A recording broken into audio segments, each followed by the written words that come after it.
Hello and welcome back to Shakesyear. It is a decent day outside, so we're taking Shakespeare outside today, which is super fun. I'm like totally geeked to be outside wearing just a t-shirt.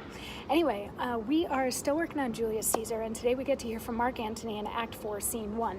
But there's a little smidge of a scene that sometimes gets tacked on to 3-2, sometimes turns into Act 3, Scene 3, that takes place after the funeral, and it's put in there to show just sort of how crazy everything is. So the past few days we've been dealing with Caesar's funeral, where we went from everybody being on Brutus's side and thinking that he was totally legit in killing Caesar to everybody being on Mark Antony's side and wanting to kill all of the conspirators. So this little interim scene, some of those people have gone out into the streets and they find a poet who happens to be named Cinna.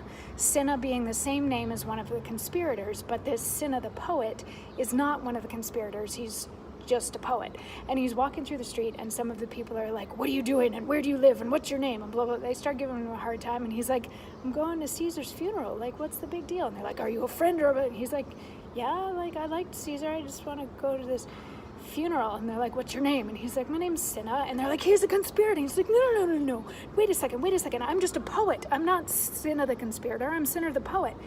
But the people, the other plebeians, as they are called in the script, or the other citizens, are so wrapped up in this need for revenge to get back at all the conspirators that they totally miss the fact that this is Cinna the poet, not Cinna the conspirator, and they kill him in the street just because.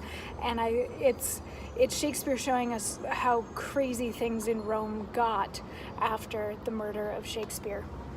So then we get to Act 4, Scene 1, which, if you remember, at the end of yesterday's monologue, actually, at the end of Caesar's funeral, Mark Antony says that he's going to go meet up with Octavius Caesar and Lepidus, who are at Caesar's house.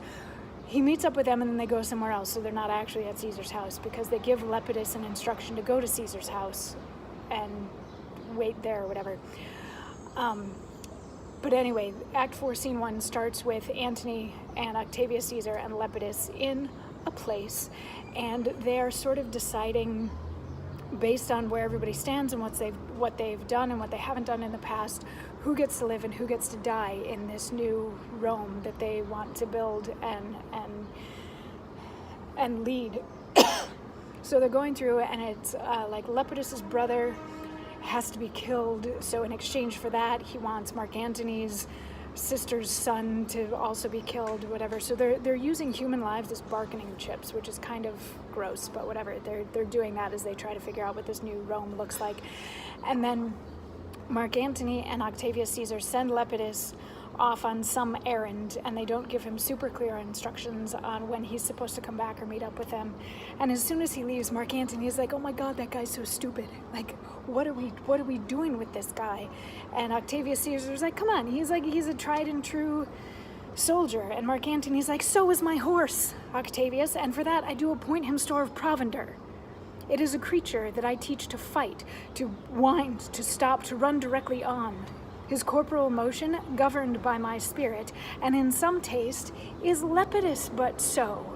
He must be taught and trained and bid go forth. A barren spirited fellow, one that feeds on objects, art, and imitations, which, out of use and stalled by other men, begin his fashion. Do not talk of him, but as a property. And now, Octavius, listen, great things. Brutus and Cassius are levying powers. We must straight make head. Therefore let our alliance be combined, our best friends made, our means stretched, and let us presently go sit in council, how covert matters may be best disclosed, and open perils surest answered. To which Octavius Caesar is like, "Yeah, I'm guessing that a lot of our enemies are gonna hate us right about now, and we should figure out who they are." But anyway, what Mark Antony is saying here is basically he's railing on Lepidus for being useless for quite a little while. He's saying like he doesn't think for himself or any of that sort of thing. He follows the crowd. But then he's like, okay, that aside, like let's forget Lepidus. He is a little bit miffed that Lepidus is being given like 1/3 of this new Rome that they're building, given the fact that he's so stupid. But whatever. Octavius Caesar is okay with having Lepidus around, and he helped him out a little bit at some point, which is a little unclear to me. Anyway, I'll find out more on that and get back to you. But then Mark Antony goes on to say that the important stuff is that Brutus and Cassius have actually fled Rome and are regrouping sort of outside of town because they feel very threatened. So Mark Antony and Octavius Caesar need to make sure that they are aligned on what needs to happen, and then they need to go and talk to Brutus and Cassius, because that's what you would do before a war, is you would go and you would talk to the opposite side to see if things could be fixed, and if they can't, then you go and have a war. So that's what's going on, and that is Act 4, Scene 1. And tomorrow we get into Act 4, Scene 2, and we get to start, I think tomorrow we get to hear, who do we hear from tomorrow? Tomorrow we get to hear from Brutus, because it's been a little while since we heard from Brutus, but we get to hear from Brutus, and we get to start to see some of the repercussions of the actions of the conspirators. So I will see you tomorrow for more. And if it's lovely outside where you are, go outside. On your way though, maybe hit the subscribe button. Anyway, I'll see you tomorrow for more. Mwah.